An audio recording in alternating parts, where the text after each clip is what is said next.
Galerinha, mais ou menos, tudo belezeira? Mais um vídeo aqui pro canal, não tem esse canal. O vídeo de hoje é o seguinte, acabei de chegar em casa e na praça aqui perto de casa, eu tava passando ali e tava um casal com um filho de, sei lá, 7, 8 anos por aí, uma criancinha pequenininha.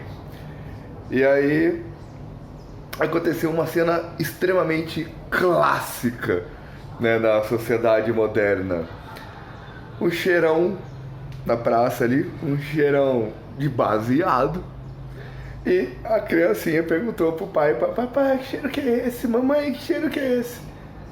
E aí o cara virou pra mulher: nossa, esse mundo tá perdido mesmo. Antigamente não tinha nada disso. E agora o que eu vou responder pra criança? O que a gente vai falar pra ele? Aí, essa cena clássica rolando, eu só passei, pensei, fiquei pensando na minha cabeça. Como assim? O que que vai falar pro filho? O que que tem que falar pra criança? Como que vai educar? Você não sabe como educar um filho? Então pra que fez um filho? O básico de você fazer um filho, de você ser responsável por alguém, é saber educar esse alguém. É ter tempo disponível para estar junto, para educar, para saber o que falar, saber como dar educação para aquela pessoa que todo mundo já nasce com a sua própria bússola moral. Só precisa de ser meio norteada para poder entender, conhecer o que é essa bússola moral, se autoconhecer, né? Autoconhecimento e tudo mais. E ser ensinado a ser educado desde cedo para aprender o que é viver e conviver em sociedade.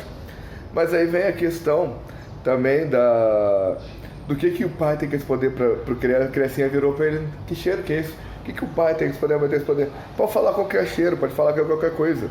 E o que tem eles falarem que é: ah, isso daí é o cheiro de maconha. Pronto.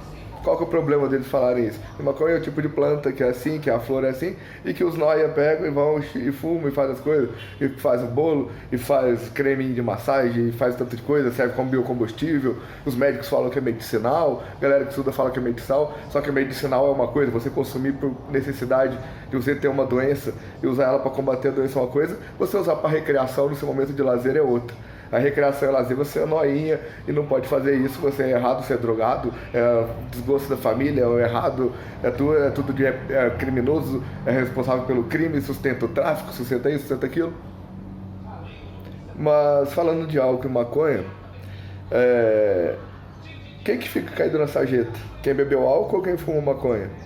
Quem que briga nos estádios? Quem que briga nos bares?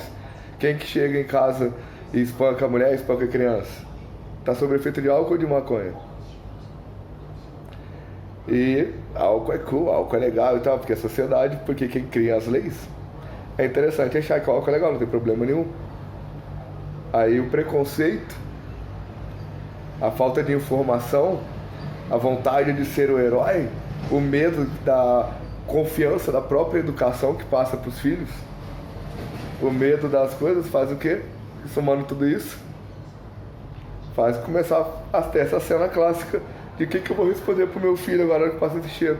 E outra coisa, você falar pro filho: ah, não sei que cheiro que é esse, não conheço esse cheiro. Ou então falar: ah, é cheiro de, sei lá, de rosa, é cheiro de cravo, é cheiro disso. Aí beleza, a criança vai ficar satisfeita com aquilo. Aí com o passar dos anos, a criança vai ficar adolescente, vai crescer, vai se tornar adulto, vai passar por situação e ela vai sentir aquele cheiro. Ela vai saber que aquele cheiro é cheiro de maconha, porque ela já está adulta e já vai estar vendo a pessoa usar maconha na frente dela, numa festa, no evento, no bar, enfim. E aí o que vai acontecer? Ela fala: nossa, esse cheiro é maconha. Então significa que os meus pais não sabem que esse cheiro é cheiro de maconha, porque quando eu era criança eu perguntei para eles e eles não lembravam, não sabiam o nome desse cheiro, falaram que era outra coisa. Então meus pais não sabem ou mentiram para mim. Agora, e se meus pais tivessem, se precisar, eu já sabia esse cheiro, meus pais me falaram quando eu era pequeno, quando eu era criança, meus pais já tinham me falado esse cheiro, que cheiro é disso, que acontece isso, tal, então esse cheiro eu já sei que é isso. A questão de educação é a longo prazo que tem que ser pensada. E a questão de liberdade, agora com a questão do CVD, das coisas e tal, da pandemia, da quarentena, as pessoas estão aprendendo o que é liberdade, o que é ser livre.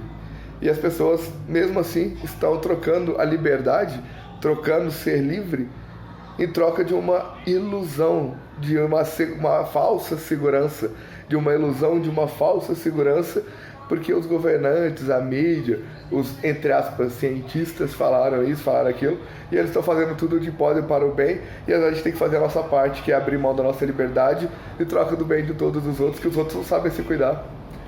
Agora, se tem os métodos para se prevenir, usar álcool, usar máscara, lavar as mãos, evitar contato, evitar etc, tal. Se a pessoa faz um método desse, ela está se resguardando. Se ela faz todos esses métodos, ela está se resguardando. Mas falando em doenças e tudo mais, qualquer doença, o que é uma doença? É qualquer coisa que altere o estado do seu metabolismo, altere o funcionamento normal e equilibrado do seu corpo, do seu metabolismo. A doença é uma alteração disso, é um desequilíbrio disso. Então, o que acontece? Qualquer tipo de bactéria, qualquer tipo de vírus que aparece, quando ele é novo, quando ele surge e entra em contato pela primeira vez com uma espécie, no caso a espécie humana, o que acontece? Ele tem uma certa letalidade.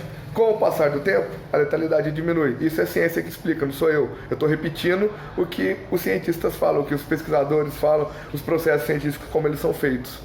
Como as pesquisas são feitas. Faz a sua pesquisa aí e você descobre que isso daí não sou eu que estou falando, só estou repetindo. Então o que acontece? Todo vírus, quando ele começa, quando é um vírus novo, tem uma letalidade alta e diminui com o passar do tempo, naturalmente. Vai analisar quando que começou a cair o número de mortes, muito antes de começar. Só que muitos morreram. Até hoje em dia, quantos morrem por sarampo, quantos morrem por catapora, entre outras coisas, HN1N1, quantos tomaram vacina da H1N1? A vacina da H1N1, da gripe suína, gripe aviária, ficou pronta em menos de 6 meses. Anos atrás. E quantos tomaram? Quantos para tomar? Porque não foi toda essa crise que foi de mídia, de notícias falsas. Quantas pessoas não viram, não passaram pela situação e não viram ser divulgados vídeos de pessoas que estavam passando por essa situação, de um parente não poder ser enterrado, o ente querido morreu e não pode enterrar porque no atestado estava Covid, só que na verdade a pessoa tinha câncer, na verdade a pessoa morreu por outra doença, mas saiu no atestado como Covid. Números falsos para quê? Vacina, quando começou as agulhadas, algumas vacinas falsas para quê? Tudo programado, porque não deu certo na gripe aviária, na gripe suína, etc e tal. Agora, por que isso? Para todo mundo ficar desesperado, todo esse terror, todo esse medo, para todo mundo abrir mão da liberdade e fazer uma falta de segurança. Sendo que sabão mata o vírus, álcool mata o vírus, álcool na mão, sabão na mão lavado impede que o vírus entre em contato com o seu organismo.